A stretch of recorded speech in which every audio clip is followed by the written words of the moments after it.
Professor Tricia Rose is Professor of Africana Studies and the Director of the Center for the Study of Race and Ethnicity in America at Brown University. You know what I mean? So I'll just leave it there, and then I'll say something else. I'm a hip hop, I glean myself a hip hop studies scholar, fledgling, you know what I mean? And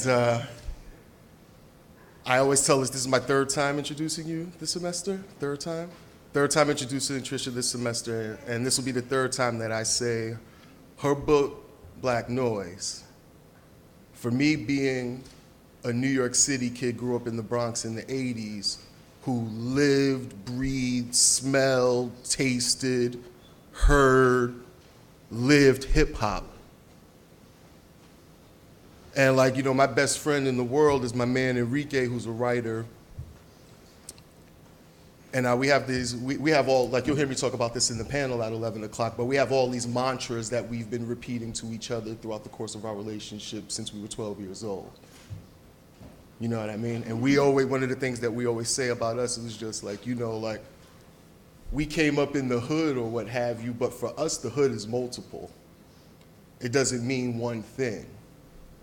You know what I mean? Like, despite what the representations, pardon me, despite what the prominent representations of hood and Black urban experience might be, for us that live it, it's way more complicated than that. Like our mantra is the hood doesn't produce one type of person. The hood is one of the most multifaceted, diverse places in America. You know what I'm saying? So we always say we've been philosophizing about our experience in our lives and the things that we've been seeing. You know what I mean? We've been doing that our whole lives since we were preteens. So to listen to hip hop and hear that and see me reflected in that, and then to have Professor Rose publish Black Noise and to give my experience in hip hop the way I was hearing it, that type of academic rigor and credence, like it just opened up my whole way of seeing opportunities for myself to talk my experience. You know what I mean? Because I didn't write rhymes, I didn't spit.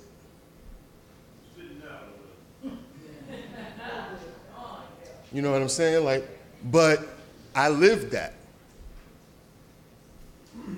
So like for Tricia Rose to be on this campus this semester as our Lund Gill Chair, and then for her to be here now today for this, that Janice, the first person, one of the first people when I got on campus that snatched me up was Janice. You know what I mean? Like it's, like that's not just formal. You know what I mean? It's deeper than that. Like it means something. You know? So like, look, I wanted to give you the little whatever, but I wanted to give you the real deal on Tricia Rose. You know? And some of our students this semester got to feel that firsthand. You know, so. By way of introduction, Tricia Rose.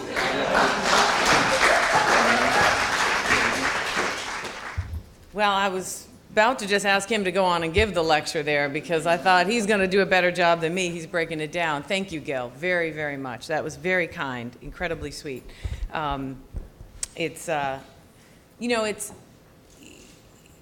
know many of you are scholars, a lot of you may not be, but when you write in academic circles, you hope a couple, 2 or 3 people might read it. You're kind of in the realm of if 30 people read it, you aced it. And so in many ways, I'm very, very blessed that so much of my work has been a beacon for other generations and for other fields and for same generation, interrelated fields. And so I'm enormously grateful for that. And, I often think if I had thought that up front, I probably wouldn't have written a word. The paralysis would have definitely set in. So I'm grateful and unexpected always. unexpectedly thrilled when I find new people who are excited. But before I begin to say anything about what I want to talk about this morning, I have a few thanks which will hopefully bleed into the topic. I've had a really wonderful time at Dominican this semester. I haven't been back since the end of classes, so it was really lovely to come back this weekend, especially because y'all's temperature done rose to reasonable. I mean, I was telling Dean Jeffrey Carlson, you know, oh, I know I had to do it this spring and it was very important. He says, no, you could have come in the fall. I said, don't say that. I'm already 3/4 through a minus 17-degree winter coming out here on a Monday. I almost bought a whole new coat just for this place. So it's very nice to return not only in this capstone way for this fabulous event, but also because, you know, I realized just what a terrific time I had here, what an incredibly kind and personal and terrific community you have here, and also my students, some of whom are here, shout out. They rocked the whole class, were really terrific leaders and thinkers, and it was just a really terrific experience. So I especially want to thank Jeffrey Carlson, the dean, who I see is here. This is a nice size auditorium. You can see everybody. For extending a generous invitation, and was always at the ready. Whatever small, crazy little thing I had, he was ready immediately with a great answer.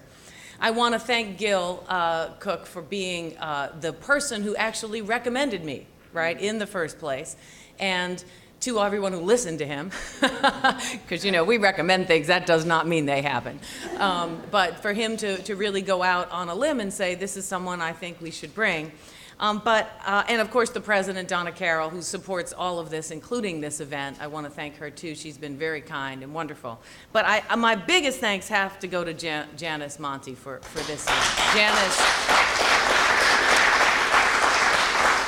Janice is, she's amazing. Janice is one of those people who, you know, just walks around, talks casually, and things are just happening, swirling and swirling. You're like, oh, how did that come? Oh, no, it just, you know, happened, you know. But it's, you know, hard work, dedication, and serious commitment to issues that are bigger than our individual fields. And, you know, the kind of vision she has for this event and for the several blues spirit symposia that's happened before is actually kind of what I want to talk about today.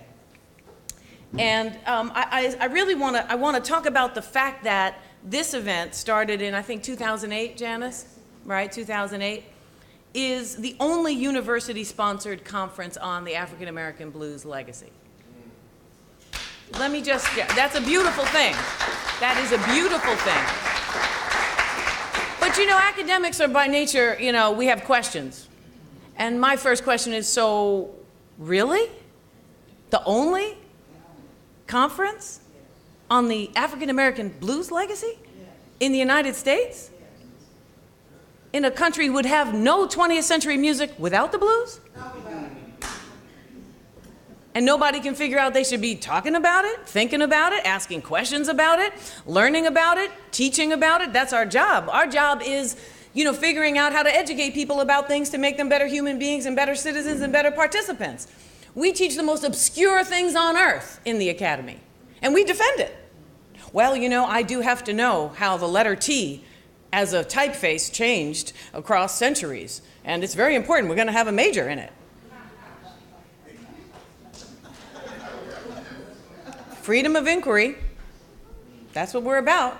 But the blues legacy can't find a university other than this one since 2008 to sponsor an annual or biannual conference on one of the most significant musical forms, but more importantly, one of the most rich sort of anchor forms to explain and understand Black life in the West that we have. But we don't have any academic interest in it. We barely have any historical, analytical interest in it. And that's, I think that is the question that I want to talk about today. And I want to unpack that problem both as a possibility, but also as a problem. So the question is sort of, how can this be?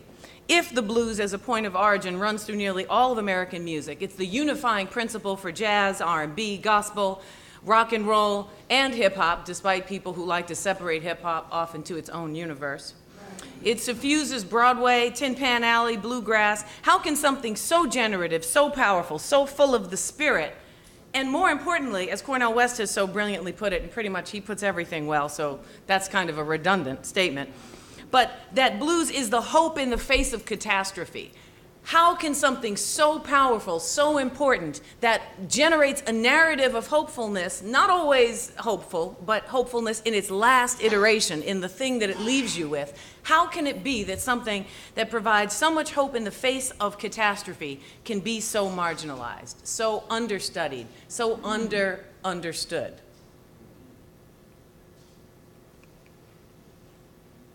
The power and beauty of the blues, but not just the blues, truth be told, of all African American music and culture, is a project in how to affirm the soul and how to heal under conditions of constant re-injury. How do you affirm the soul? How do you heal yourself and others around you? How do you develop a template around healing when the wound is reopened over and over again? It's one thing to know you're in healing, right? And it's one broken leg, you got a cast, you're laying down, you're cool. But if everybody's breaking your leg 24/7, you need a different kind of medicine. You need an ongoing medicine. You need a way to think about that process. And the blues in particular is really top shelf medicine for chronic trauma. It's really top shelf medicine for chronic trauma. And as a deep resource for this catastrophic level of suffering, it has really produced a certain kind of joy, not joy in the traditional sense that we use in America of sort of just an absolute happiness uninterrupted, but the sheer fact that you can access something pleasurable and affirming and community producing in the face of a consistently re-breaking leg, not broken leg, re-breaking leg in the active present tense, is the joy. The joy is how do you access possibility when it's actually not right there in front of you. So the blues, it seems to me, answers a fundamental question, which is, where can I put this pain so I can keep going on and find hope in it? Where can I put this pain so I can keep going on and find hope in it? Now, you would think I'd be very hopeful based on this, because, you know, what could be more hopeful than the blues hoping against hope and creating a sense of possibility under these conditions? But I actually have some worries. And the state of the blues are actually giving me the blues. And I don't mean the state of the music. That's not what I'm talking about. I'm talking about the state of our understanding about the blues, the way we study the blues, the way we study all black culture, the way we study anything that black people give the world, actually worries me a lot. And it worries me because we're not, it seems to me, able to confront some fundamental things about ourselves. And because we can't confront some fundamental things about ourselves as U.S. citizens, as people who've been bequeathed a legacy of American history that is complicated at best, makes it hard for us to really love and give and appreciate and share the blues in the right way. So the blues has moved around the world. Everything, pretty much everything African Americans have given the world has moved around the world with great alacrity and speed and often great profit. But I'm not so sure that all of that sharing and giving and celebration and joy is part of a full understanding of black people's lived experiences. And so I'm left with a concern which is not limited to the blues, and I'm hoping you'll understand that part of what I'm doing here is talking about the blues, but what I'm really talking about is something that the blues represents, right? And so what I'm worried about is that, just to keep it very simple, that America loves black music and culture, but I'm not sure it loves black people.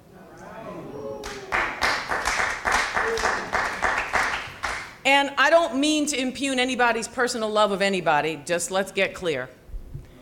Many of us love each other tremendously against great odds from all backgrounds, across all the parameters and lines and barriers that get set up, and I am not challenging that. I'm all for the love. I don't care what you, purple, green, yellow, 3 legs, 1, I'm all for that. But I'm not sure as a whole the United States has made any effort to clarify what it means to love black people in the state of history of crisis, suffering, and ongoing trauma that's been generated. And that continues to happen. What that means is that if we don't actually understand the history of black people and love them, you can't really love the music and culture right.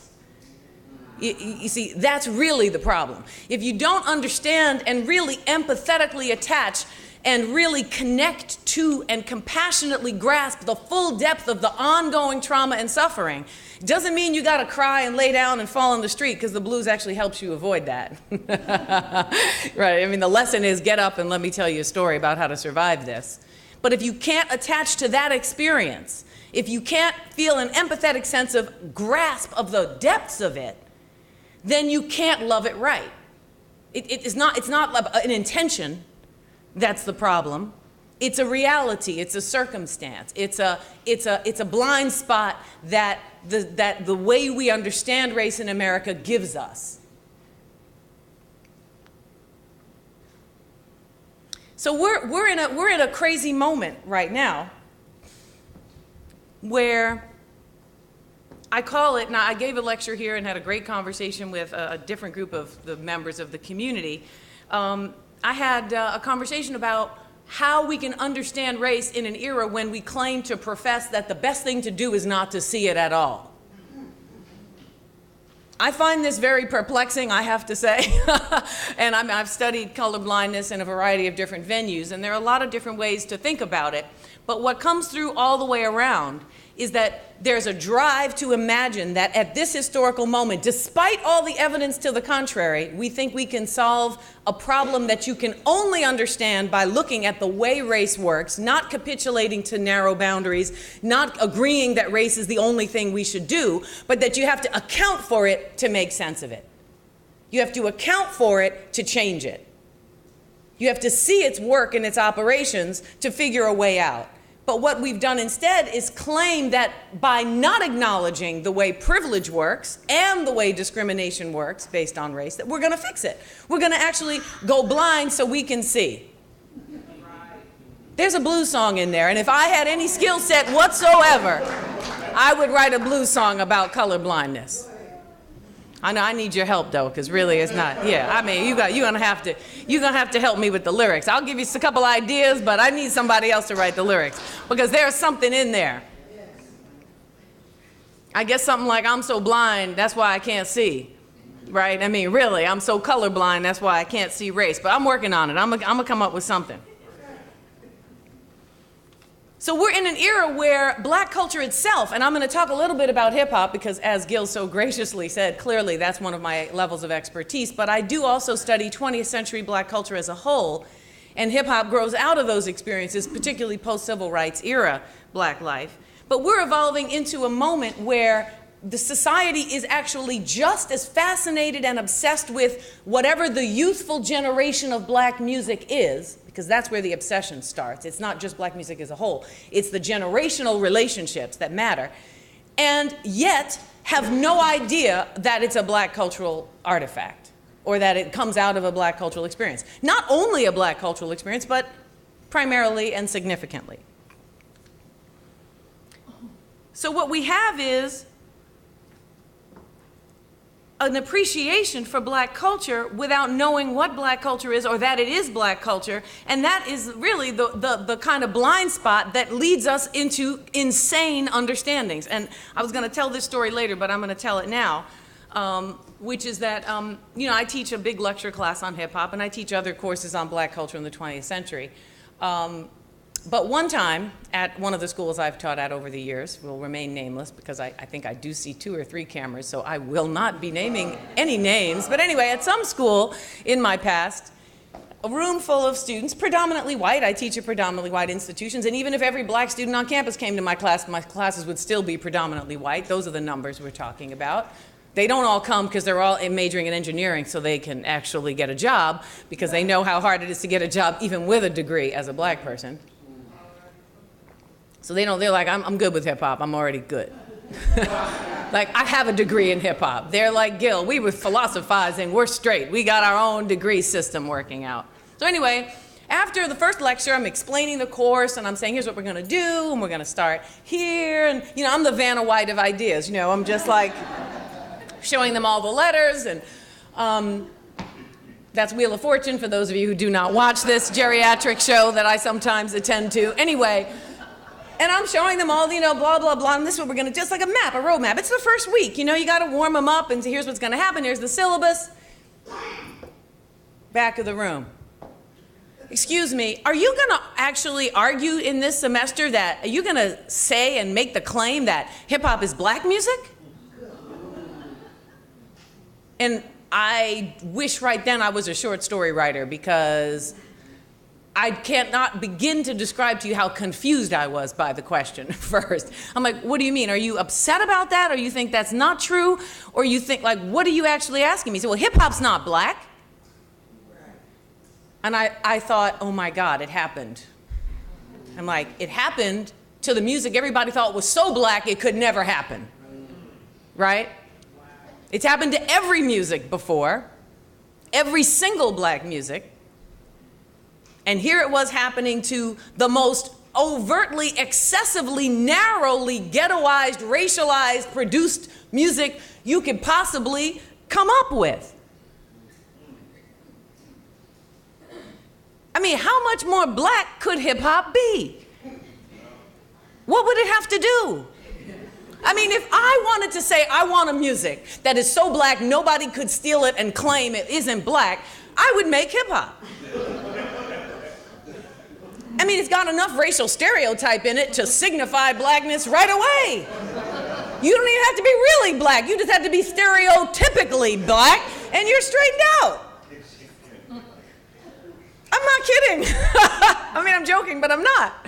And yet, here we are with some very intelligent, highly educated at a competitive university, as yet unnamed, making this claim and was mad at me. But wait, he was angry with me. He was angry with me because he felt excluded by that fact.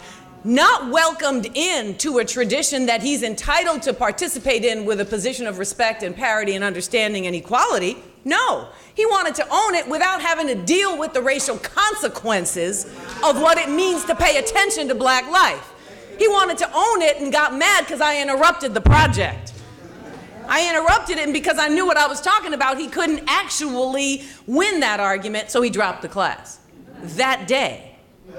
I can check online, that's the thing about computers. Now, what made me sad about that was that I wasn't going to exclude anybody. This is like the issue with the blues. Nobody's excluded, but you can't ignore the gift giver. You can't act like the gift giver's not present and that your role is so important that it doesn't matter who gave the gift. You don't know where the gift came from. It just sort of showed up. And this is what we have bequeathed to ourselves as a nation. We've bequeathed this logic to ourselves. And in the era of colorblindness, we've done it at a level much more pernicious. Much more pernicious, because what's beautiful about the first, say, 40 or 50 years of the blues is that non-blacks who participated, whites and others, had to do very dangerous race line crossing work to participate. And so there was a sense in which one had to at least partially grapple with the reality of what racist structural America meant. But now, colorblindness has led us all to believe that we're past that, and that there is, in fact, no structural racism, and that we can extract the gifts of a given culture and a history, and then at the same time appreciate them without any self-reflection on what it is we're doing and what that work does. And what that ultimately does, it seems to me, is really, it harms everyone because it cheapens the love gift, but it also makes racial comedy, and I don't mean comedy with a D, I mean comedy with a M-I-T-Y, racial understanding, racial getting along, true understanding and transcendence, and all of us working in the spirit of social justice and anti-racism. It makes that much harder because we're not understanding the actual conditions that we're living in. And we're not understanding the role of music and culture as a sustaining life force, right? As a medicine for trauma, and a gift to the world at the same time. So what we have that happens in academics, in journalism, in research, and other places is a kind of extraction process, like the way we treat natural resources. We extract the music, we extract the lyrics, we extract the artists, we fetishize. This happens in hip hop all the time. You know, individual, happens in the blues, happens in R&B, happens in jazz, happens in gospel, happens in rock and roll. It happens in every darn genre that at one point or another was primarily the bailiwick of people of African descent. They may not be now. That happens. That's also part of the history. People tell me, do you think hip hop's ever gonna be mostly white? I'm like, I don't know what the rhymes will be about, but it will be. So if you can't avoid this extraction process, what happens is all of the richness of the genre and what the meanings are about become universalized without the value and significance of the particular. So of course you have to do both. The value of the particular is to say, listen, I mean the value of the universal is to say we're all together. We are on this earth and we are actually tethered to one another more than ever. And if we don't figure that out, we're in a world of trouble. But we're not in this world in the same way. And we're not on the same level vessel, and we're not on the same kind of circumstances. And how one group of us act has a deep impact on the others, particularly those with more power, whether it's economic power, whether it's deep religious power, whether it's gendered power, class power, racial power. So those choices become very important. But when we extract, we decontextualize. All of that history falls away. So we read in isolation. We imagine the gifts and the genius of an individual, and we don't understand the suffering from which they come. That drives the entire logic of what they're saying. It's not sort of a background biographical fact, it's a cultural richness. So I was just listening to a few lyrics before I came here, and I was reminded of B.B. King's very famous line, "Nobody loves me like my mama, but she might be jiving too." Now that's a universal worry on one level. Some of us have very troubled mamas. You don't have to be black to have a troubled mama, right? That's not a black thing. A lot of people got troubled mamas. But there's something about that possibility, right, that black people have to live with all the time. Basically, what you think you know for sure is what this is saying. You actually don't know for sure. Because you can't trust that this world as you know it is as stable as even the love of your own mother. Because the world has made it clear that there's no kind of violence that is too great, no kind of explanation and justification for mistreatment that can't happen. People come up with all kind of cockamamie explanations for things that normalize black marginality. It's actually surreal if you really think about it. And to understand this lyric only as an individual story, as an amazing story of suffering, or as an amazing story of one person's wondering about whether or not he or she can trust his or her mama, puts in the backdrop, renders invisible what the consciousness of preparation for unregulated violence black people have come up with to survive it. So the lyric is basically saying, your mama may be fine, but I want you to keep in mind that this kind of unexpected possibility can happen. So the extraction process makes this very difficult. It makes it almost invisible and actually subordinates that cultural context from what matters. And so I want to encourage us, and you know, many of you in here are deep blues experts, and so I'm not a fool. I'm not going to sit here and try to give you, you know, the knowledge on the blues. That's what you're here for. What I'm trying to contribute here is a bigger understanding about how to put the blues in the context of American race relations and to remind us that we are not out of the woods. We're actually pretending that we never were in the woods. We think we're on a concrete patio, but we're completely in the deepest forest there is. And that we're not going to get out until we grapple with it. And that means to love the blues not just either as a blind extraction project, And also not to love the blues in a grasping, rigid way, to say it has to be this or it's nothing, and it has to belong only to me this way or it's nothing, but to remember the love ethic and the gift-giving of the blues, but also keep in mind that if black suffering as its point of origin, as its logic, as its organizing principle is not at the heart of that love, then it's the wrong kind of love. And it's a love that will not free us. Thank you very much.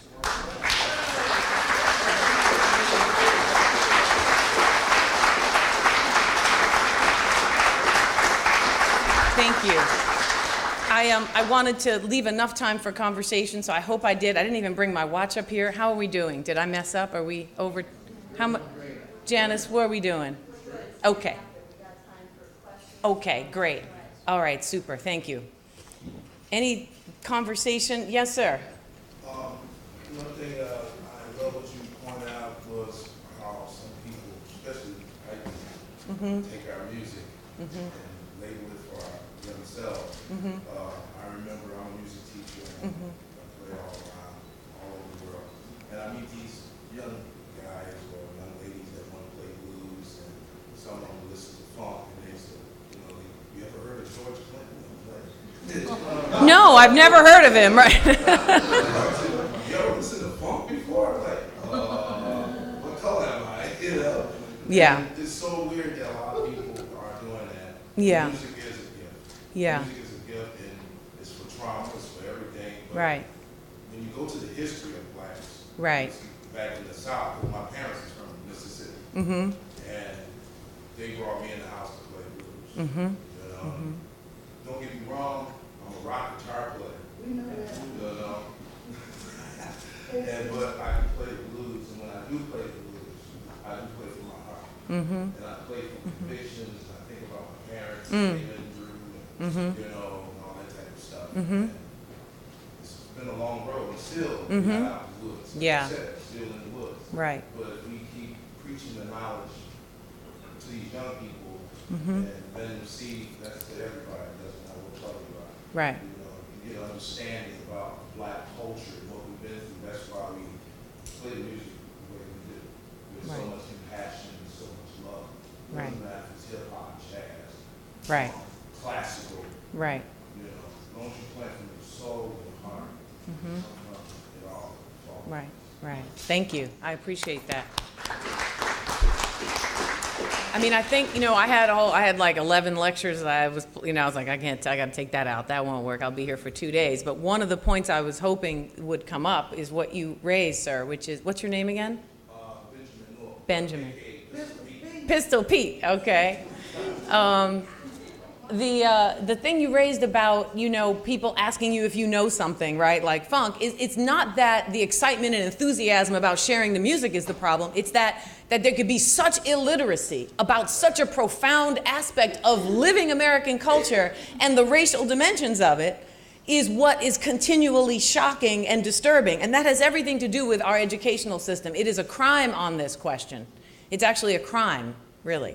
Because the only reason the blues is not at the heart of understanding all of American music is because the people themselves have been so fundamentally disregarded that we still haven't unpacked ourselves out of that disregard enough to elevate at the level it should be elevated.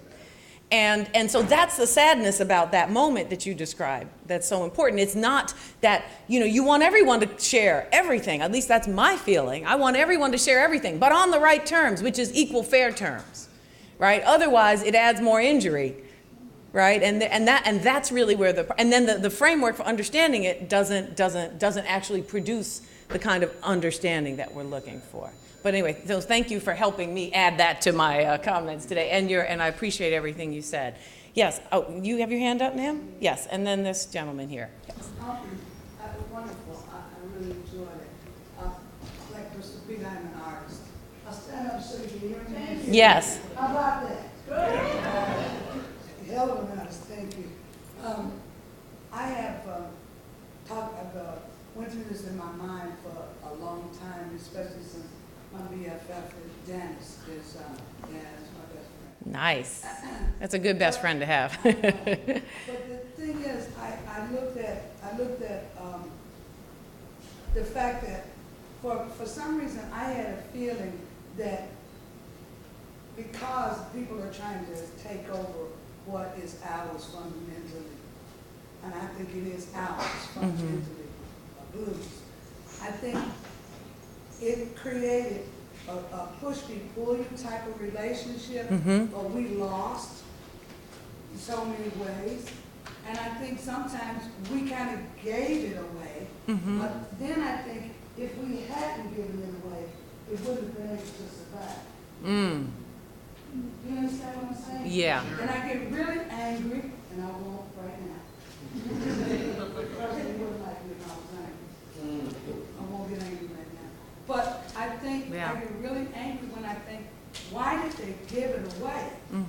But then they said they had to give it away in order to survive. You know, people tell me all the time, well, you know, if the Stones hadn't seen Muddy Waters washing walls in the studio, they never would have.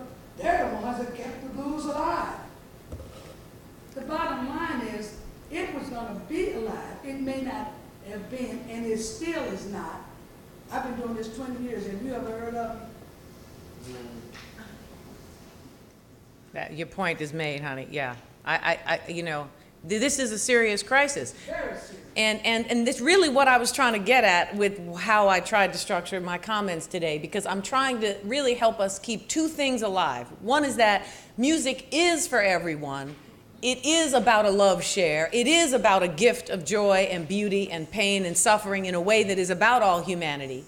But if we cannot confront the structure of racism that determines how gifts are shared, how people's art forms are extracted, and how blind spots of love, you can love in a distorted way, even when you love something.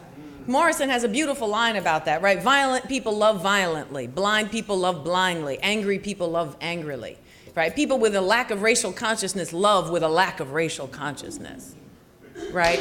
That's the problem. And it seems to me what you're saying there is not that you don't want to share, or that people didn't want to share, or that black people want to hoard their culture, but that the defensiveness that comes out of a history of pain on top of pain and denial and refusal to address it is something that encourages the anger and the frustration, which doesn't do for the blues what we want for the blues. Yeah, and it's Right. real, but a lot of people want to disregard the fact that that is going on. Right. They get angry with me when I go out. My Yeah. thing is, from all the symposiums, my thing is that you know, I don't consider the whites that play our music blues. I consider them musicians who sung played pretty good. But there's a feeling, I played as Pete, I played all over the world with bands and musicians from all over the world, from Latvia to the Czech Republic, Italy, anywhere. There's nothing like my band, and you'll see tonight. All right. Well, I'll be there. I got my wristband already in the hotel room. I left it there because I did not want to lose it today, fooling around and drop it in the ladies' room. So I got my wristband. But my point is, I'm not, they're technically correct. I mean, the timing is there sometimes. You see what I'm But saying? you know, my feeling. There's a soul and a depth Yeah. that is vacant. But see, I see that as not, you know, I agree with you in terms of what you're trying to get at, but I don't see that as so much a race issue as a cultural knowing issue. That is to say, if people are raised in a tradition, then they understand and can connect to that tradition at the level you're describing. If I want to pick up something at 40, I'm going to come to it differently because I'm not sort of infused in a, so for me that's less about race and more really about segregation. Right? It's more about the process by which we are fundamentally not having access to sharing at a deeper level. But let me bring some other people in. There was a gentleman here from a little while ago, and then I'll come over here, sir. Yes. Hi. Thank you, hon. My name is Paul Hanover. I'm a musician. And I play primarily with blues bands. But my question is about this. That I've heard the problem outlined very articulately, very well throughout yesterday and today. And certainly agree with your point about colorblindness. And that there is an issue here. Okay. My question is, where are the solutions? Yeah. Well, I have implicit in my solution, in my talk was hopefully at least one, but I'll lay out a few. I would love to lay out some options. You all tell me if they're reasonable, feasible, or insane. That doesn't mean we shouldn't try them, but the first one is, if we're either both musicians or educators in some way on these issues, we have a deep obligation to tether the blues to Black history and culture. We shouldn't ever once raise the topic without tethering it to Black history and culture. That's because it's an automatic erasure. It's not a level playing field. It's called, every time it gets raised without it, we're adding to an already unlevel playing field. So it's not that it's like this and that you're overweighting race. It's in fact like this, and you're just trying desperately to get the seesaw to come back down. Everybody's responsible for that. That means anti-racist thinking among those who are not Black are extremely important. It's not just being neutral and colorblind. That actually retains white privilege. It does not undo it. So what has to happen is one has to say, listen, the way we've loved Black culture did not include a fundamental love of the understanding of Black experience, because we don't teach their history in the schools. We teach slavery, freedom, and civil rights, and then there's no more Black people. There's like 3 sessions. Okay, so the first thing is, to understand that as an individual, and that's well, what strategy did you want? A group strategy? Yeah.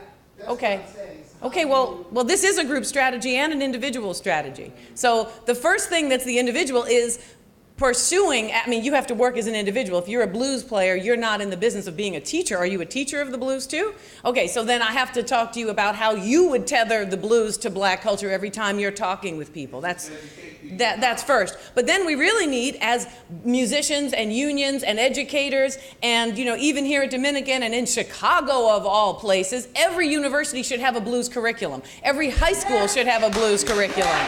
There should be a Black music curriculum. If you want to get young people of color to pay attention to school, explain to them how everything they listen to has an origin that's 100, 200, 300 years. It's once you do it, they're like, really? It's a shocker. This isn't rocket science. It's actually not even expensive. It's really not. But I think what we're afraid of is the very process that it undoes things. It forces a lot of questions. It produces discomfort, because when you do it, then you're like, well, how come I don't know this?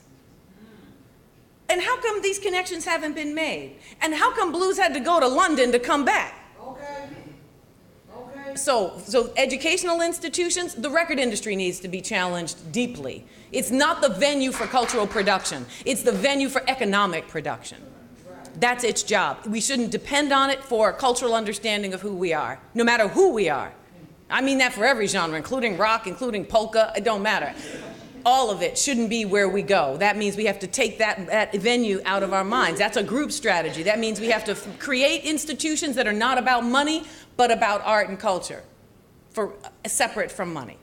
So those are 3 strategies, 1 personal, 2 structural, really 3 structural, that I would strongly recommend that would have a transformative impact. As soon as kids know anything, just this much, they're different listeners, they're different hearers. And that's true of older adults too. It's not just kids, but I think if we can get the next generation, it has more longevity. We're kind of on our, I got a few years, but I don't have another 100.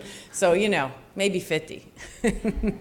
But you see my point? So does that help? Or are those strategies, are those the kind of strategies you had in mind? Or what were you looking for? Because I think it's an important question. Oh, I think it's absolutely important. And I think in the context of music and musicians, that's worse. I think that race is something that's not talked about in this society. And it's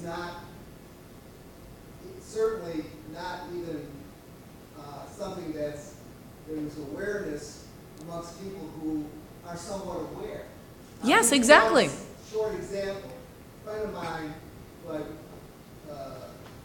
we were driving around in Englewood, he's a Black guy, and I'm driving, I pull a U-turn, and he goes, I am just amazed how you like people drive. I said, well, what do you mean? He says, well, you just pulled a U-turn here in the middle of the street like it was nothing.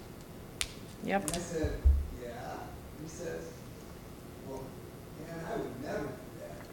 Because, you know, basically he was saying to me, because I would be afraid of doing something so out of the ordinary that I might be stopped from being black. Yeah, actually, let me refine that assessment a little bit closer. He knows that he's going to be stopped for doing nothing. He don't want to give a cop a reason to stop him. See, that's the operative assumption, right? That's what I mean. So the freedom of mobility to say, oh, I'm just making a U-turn, officer, no big deal. He doesn't get that. That's a cushion that doesn't. He's already under surveillance, so he's making sure he's driving like this, which he also gets stopped for driving too regular. I live down this road. Right. He make U-turns all the time. Yeah. There ain't no sign up there, but he lives in Inglewood. Right. On South. First thing you know, police gonna pull you over. But the point is that, you know, this lack of literacy is chosen, it's enabled, it's generated by society as a whole. We have thousands of TV stations and radio. We have more media now than any time in human history. And we know less about this issue than we've ever known since the civil rights movement. Why is that? That is not because nobody knows. It's because nobody really wants to know. And that's what we have to work against. The blues is a great way to do this. It's a great way to teach this history and the present tense because it is such a beautiful form and so known to people orally, as in hearing, and culturally, that it can be a gateway if it's tethered to the history properly and if the cultural knowledge is there. But let me get to some of people. But thank you for that. It's great. This gentleman here, and then Gil, and then this woman here, and then I don't know where we are with time, but yes. Yeah, my name is Lance Williams. 5 minutes. You'll hear it from me a little bit later. I was very moved by what you had to say, Sharon, because I think it's a classic dilemma. But I want to back into my comments by responding to this. You ought to read Matt Taibbi, The Divide. It's an excellent observation about the two worlds that are existing here in the United States. The fact that no one from Wall Street during the crash ever did any time, except for one bank that was a Chinese bank, is a very critical statement. Meanwhile, stop and frisk was the gateway by which African Americans in droves, just walking down the street, get put together like they're in apartheid South Africa. But I want to speak to what you were saying, Sharon. It's very critical that we separate the culture from the commerce. It's very critical, and I've written about this since I was 18, and I'm an old guy. I'm going to talk about this afternoon. Remember this, that a hit during the heyday, I'm talking about prior to Elton John and those guys accompanying Little Richard and others when they did their travels beginning in the late 50s, a hit in the blues was 15,000 Record sales. records sold at any given period of time. So we're speaking about culture and context here so much that there is this issue. There are two strings happening.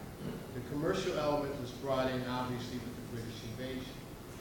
The culture of African Americans coming out of the diaspora and creating this music is two totally separate things. That's why, for example, what this brother's doing with the gospel element is so very critical, because if you notice, the commercialization of gospel music is happening on the African American side, and it has not been able to have been abrogated on the mainstream side, except for very few instances. That if we really want to look at how we really help to keep our DNA as a people together, we've got to go back to church. We've got to go back to those institutions that other people don't see something that they that they have a sense of entitlement. Ain't a whole lot of people who are not AME, Baptist, Pentecostals, Church of God in Christ gonna come in those churches and claim to be Right. the natural fathers and sons. Yeah. You feel me? Yeah. So I think the issue now is that we have to reclaim. But again, I'm gonna give away what I'm gonna say. Yeah, don't do that. Don't do that. Plus, we only have like 3 minutes left, so. I just don't want you to feel that way. Right. Just understand that if you want to stay true to your art, certain things have to happen. Thank you. No, I appreciate that. Gil, yes. Oh, we have 10. I was told back over here 3 minutes ago. Oh, we're adding another. Okay, great. Did you have your hand up too? Okay, good. I wasn't sure if that was 10 or 5. I failed to make an announcement that I was supposed to make when I was introducing you about lunch. Folks that paid for lunch is over in the apartment atrium at 12 o'clock, and make sure you have the wristbands for getting into the club tonight. But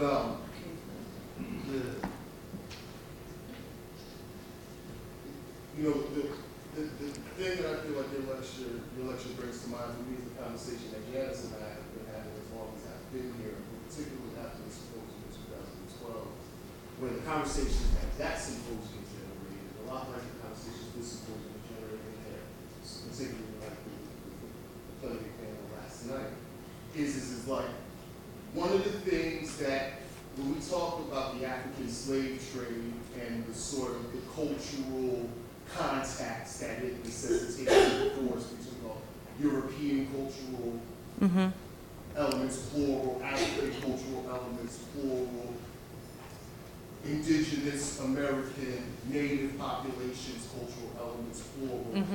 The African slave trade facilitated the forced interaction of all of that. Right? So we all had systems for the term that I use is striving, struggling, then surviving, making a way out of the striving, out of the struggle, and then thriving, excelling, right? Striving, surviving, thriving. Right? That exists pre-slave trade, but what the slave trade does, and this is what we talk all the time, making graves in our classes, we call it context shift. Like the way that you strive, survive, and thrive in one context, post the slave trade, those processes have to switch up as a result of that new world Western diasporic existence as opposed to the pre-colonial West African existence, for example, in the case of African cultures that involved in the slave trade. Right? The blues is one of the fundamental manifestations of those reacculturation processes that the slave trade necessitates. So you can't talk about the blues and act like that's not what it is. Yeah. Like the blues isn't just some ethereal writing in the sky out of nowhere. Like it has context. It has culture, Right. it has history, it has ontology, Right. it has all of that. So, we want to universalize, and we can do that because, like I said, everybody, no matter what part of the world they're in, has those processes of Right. strive and survive and thrive, which is what makes us want to universalize when we hear punk, grunge, the hippie movement, the hipster movement, hip hop. Like all those things get packaged and marketed, culture for sale. They all get bundled in these ways because they all have the elements, the contiguous elements. You know what I mean? And we can all universalize them in that way. So I could really talk to a hipster and get down with. I could really talk to a punk and get down with. But we have to acknowledge the specificity. Right? The contingencies of the specific elements of that thing that we're talking about. Yeah. And that's how you honor it. You know what I mean? Yeah. Like, Yeah. I mean, yeah. No, I hear you entirely, Gil. I mean, I think that the one thing I might just throw in on the end there as a mild kitchen sink is, how much power determines what we end up knowing. Right? In other words, we all have various traditions, and all culture is an amalgamation, and the future of the blues is not going to be the past. It's going to transform itself around the world, and it's not going to be the slave trade as a crucible. It's not going to be the middle passage into into plantation into Jim Crow automatically. It's going to be other things. But one of the things that power does, and canonization does, and global cultural power does is give people access to that history as the context for which they move forward with it. It doesn't mean they stay where they are. People in Lithuania should have their own blues traditions going forward. There's nothing wrong with that. But it's helpful to know the context, the cultural context, the historical context to go with it. That's the piece, I think, where we can intervene. The future is the future. It is not the past. And I would thank goodness for that, you know, in some ways. Some ways not. There were, yes, ma'am, I'm sorry, I almost forgot where you were. Thank you. I have so much to say. All right, pick your top two. They won't let me. But I have to say to you, first of all, I love you. You are extraordinary and remarkable. Thank you very much. That's very kind. Thank you very much. We are all of us, all races, creeds, and colors, blessed to be here today. To be free enough to be able to participate in something like this. I've been to places in Africa where they don't have time to talk about the blues. They are living every day, from water glass to food. They don't have time to do what we're doing here today. Right. So I want to thank Janice Monty and all the esteemed panelists from yesterday. I've learned so much. I'm Geneva Norman. I am a retired physician, and I am a current blues musician. I am Geneva of the Geneva Convention here in Chicago. But everything It's a great name. Nice work. It is a good thing to do when you retire, for those of you who don't even know about this yet. But anyway, I want to say that one of the most important things that I've learned from all of this is that I know the debate that we have. I know the concerns, and they are valid, about where this came from, and more than anything, where the money is going. The economics is critical for the Black community, which has provided us with this music. However, I know that as the blues is cultural, things spin off from it. Right. The art spins off. The music spins off from this culture. And this kind of discussion. And we can do more than one thing at a time. We can approach this thing from the academic perspective, as you're saying, and we can be out playing the music and talking to each other and celebrating in the churches. We aren't just doing one thing. It's multi-partite. So, okay, I'd go on forever, so I better stop. Thank you. No, thank you, Geneva. I think this gentleman right here. Hi, sir. To touch bases with what Sharon stated and what Lance indicated, well, one of the problems is the only persons I've ever heard say that we're giving away the blues actually is coming from white folks. I've never heard a black person make those statements. And I've heard these statements for like 30 years. And I also looked at that as an indicator because at the same time, white rock musicians was being promoted as blues fused musicians, and it was an acceptance.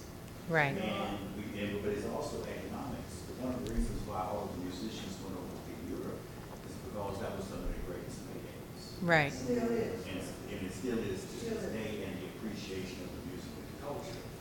But one of the reasons why you stop seeing African Americans not going to see venues where blues was being played is because we traditionally went to see blues in clubs. And when the Woodstock came about and the big festivals came about, and everybody started packaging music in that capacity. And we didn't go see music like that, so you're not going to see us in numbers. And economically, not a lot of us cannot afford $100 to pay a ticket to go see these musicians. And I might only want to see Albert King, or I might only want to see Biggie. Right. So understand, we didn't give the music away. Because if you come to Chicago, if you go to Mississippi, I do think that it is promoted as a cultural icon for financial gain. Right. So Right. That's very helpful. I'm not going to ever say that the music was ever given away. I think it was, Yeah. It it was. was utilized for Yeah. other purposes. Yeah, I hear you. I agree. I see what you're saying there. I had two thoughts came to mind while you were talking. One is that what I've noticed in reading about African American music is that every generation has attempted to, because of the nature of racial tension historically, the next generation wants to claim a new music that isn't sort of mainstreamed. Because the mainstreaming of the previous music signals a kind of loss that they want to separate from. And so you have a kind of, you know, I'm this generation music, that's some other stuff that's already sold out. They don't see it even as a black music and cultural form, partly because of the economic things that this gentleman's talking about. So there's a separation that happens there, an effort to try to prevent a certain kind of takeover. You think about bebop's response to swing as a way of saying, this is you can't take this, right? So then the next generation's doing the same thing with something else and not necessarily embracing the music because they see it as belonging now to someone else, even though it doesn't. But the second thing is much more structural. And so I'm always the queen of a certain kind of structural history because it tells us things that are often invisible. So one of the reasons why festivals take over and a certain kind of local music tradition dies out, and why this gentleman's point about the church is exceptionally important, is because local black affordable institutions for freestyle, creative improvisation, and local non-expensive play becomes invisible and impossible. Why? Because black communities are the first places to be torn down and destroyed in urban renewal projects, and those projects destroyed musical venues. There's a brilliant book by Mindy Fullilove called Root Shock: How Urban Renewal is Destroying Black America. And she finds that 1,600 jazz clubs were literally torn down as the result of neutral urban renewal. You can't sustain a local musical tradition if there's no local venues for people to bring their horn, to bring their kids, to participate. Oh, I'm glad that was just water, sorry. To participate in the tradition in a way that allows for development and change. So when music dies out, we should start looking around for the reasons structurally why that might be happening. And when you add the fact that there's no music education and little literacy and historical training, all of those things capitulate and compound together to create the kind of thing you're describing. Or the Yeah. Beale Street, which was torn down. Right. Was rehab. Right. 90% of the bands who play there are white bands. Mm-hmm. 90% of them are not very good.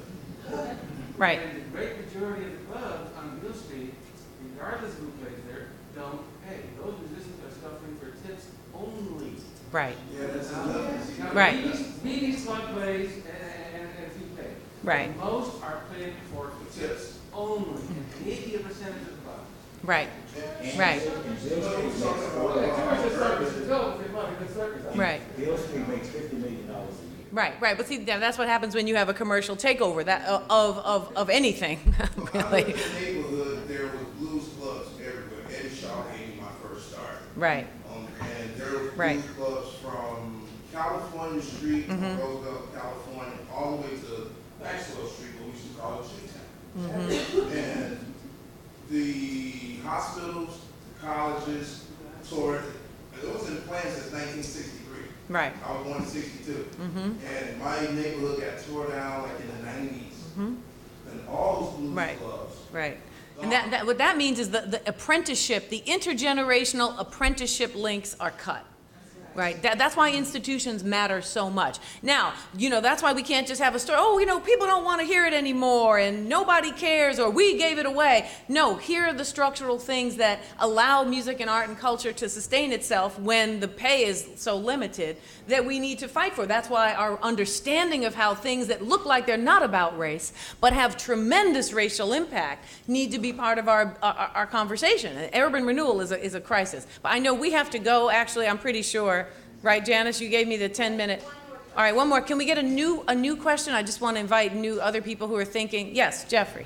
Real quickly, when you say that blues is top shelf medicine, Mm-hmm. you're from it, when you use words like hope, Mm-hmm. I'm wondering if, not explicitly Christian necessarily, but some deeper sense of religious and spiritual power is also part of the analysis that needs to happen here. Yes. More explicitly than sometimes we hear it when we talk about blues analysis. Yeah. Just as in the academy, people who are thinking in multicultural studies ways might not include religious and spiritual diversity in that mix. Do we